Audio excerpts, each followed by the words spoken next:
நான் வெயிட் வந்து 95 கிலோ இருந்தேன். நான் இப்போ வந்து 85 கிலோ ஆயிக்கிறேன். 10 கிலோ கம்மியாகிக்கிறேன். 2 மாதத்துல நான் 10 கிலோ கம்மியாகிக்கிறேன். அதுக்கு கம்மியானதுக்கு காரணம் வந்து ஜீரகம், சோம்பு, தனியா இது 3த்தையும் நைட்டு ஊற வச்சிடணும். ஊற வச்சு காலையில் வந்து அந்த தண்ணியை வடிகட்டி 1 கிளாஸ் தண்ணி ஒரு வயிற்றுல குடித்தா அந்த வயிற்றுல இது அடாசு, நீர், கெட்ட நீர் அதெல்லாம் வந்துடும். வந்துட்டா நம்ம ஒல்லியாக தொப்பை கம்மியாகும், இலச்சிடுவாங்க, ரொம்ப ஒல்லி ஆகிடுவாங்க. இப்போ யார் குண்டா இருக்கும்போது ஒரு 5 கிலோ கம்மியாகுவாங்க.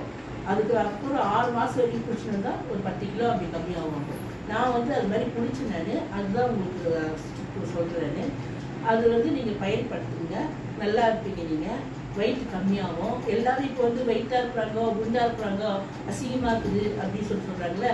நம்ம ஏன் இது வெளியில் போய் நம்ம 10,000 5,000 கொடுத்து நம்ம செலவு பண்ணோமோ, நம்ம வீட்லேயே இது